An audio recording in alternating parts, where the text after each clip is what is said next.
This is something I've been wanting to cover for the last few weeks, but have continued to push it back, mainly due to time constraints. But if you thought the last 2 weeks were long, um, they could have been longer.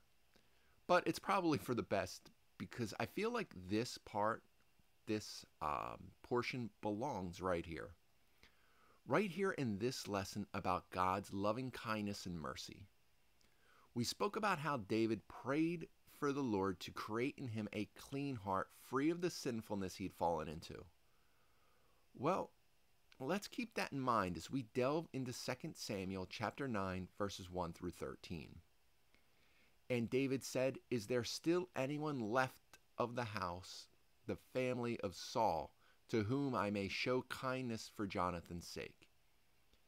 There is so much of David's story, especially as it concerns his relationship to Saul and Saul's son Jonathan, that we just didn't have time to cover.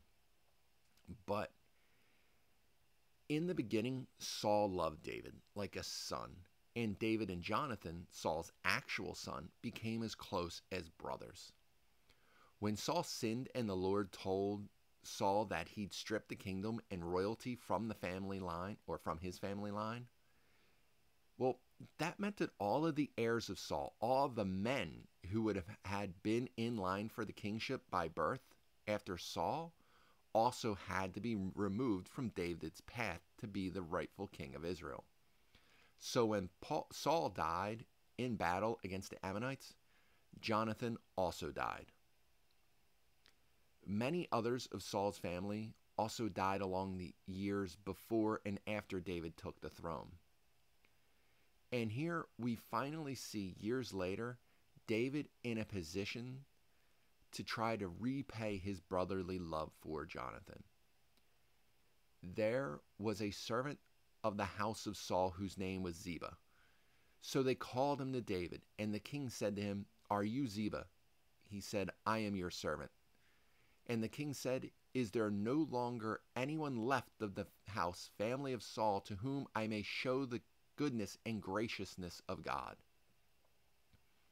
Now, I want you to pay attention to what's being said and try to remember back to last week's lesson when I spoke about verses having dual meanings. Verses that can be understood two different ways, or that can be understood to be speaking about two different people simultaneously at the same time. Ziba replied to the king, "There is still a son of Jonathan, one whose feet are crippled."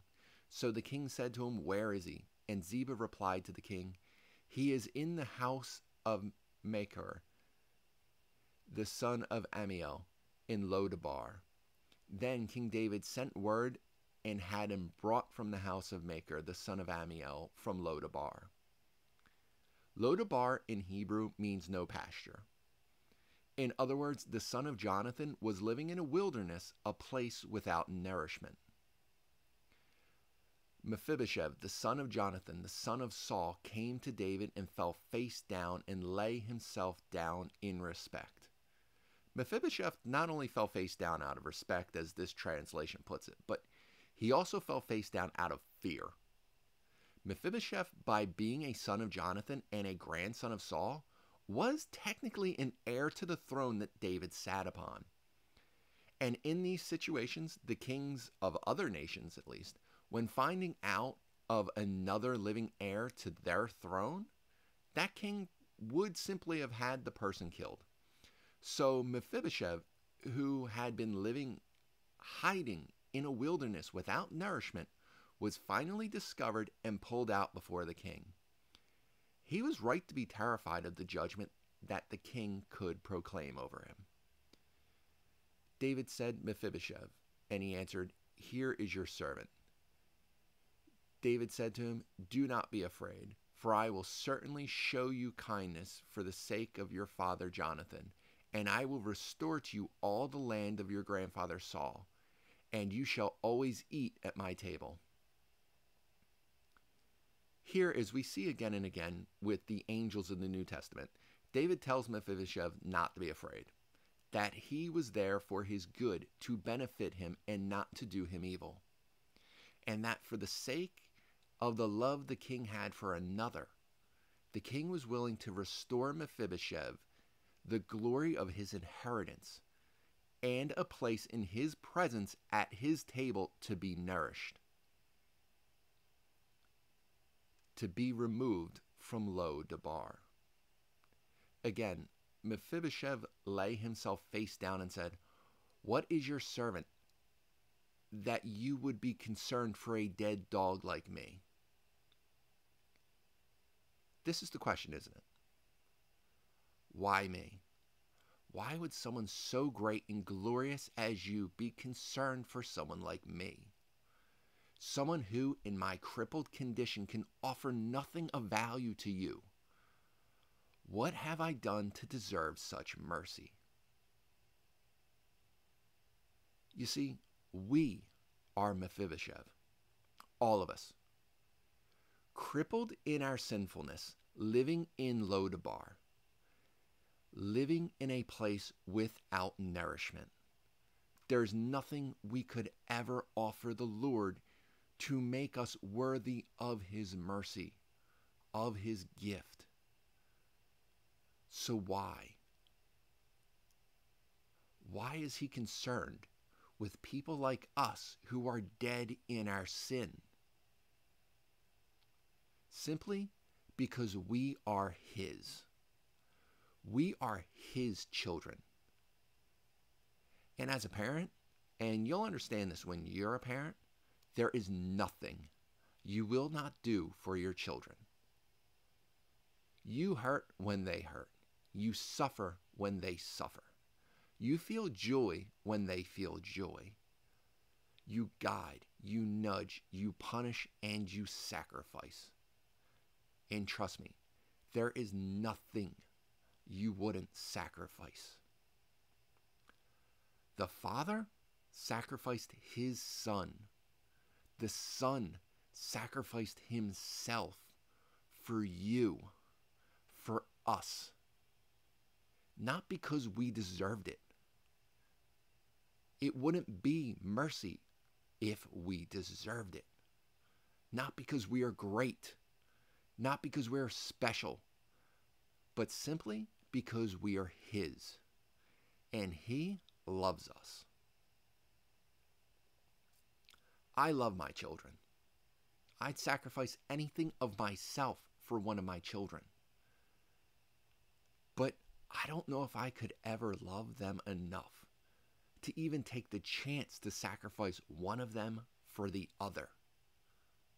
But our Father in heaven, he sacrificed his Son for us.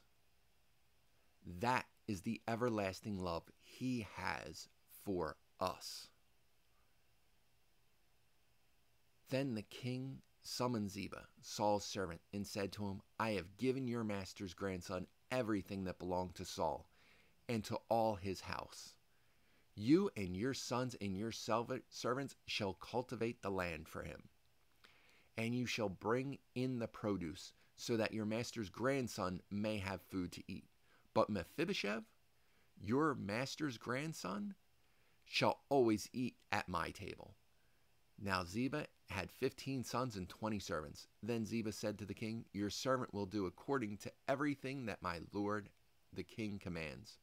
So Mephibosheth ate at David's table as one of the king's sons. Mephibosheth had a young son whose name was Micah. And all who lived in Ziba's house were servants to Mephibosheth. So Mephibosheth lived in Jerusalem, for he always ate at the king's table. And he was lame in both feet.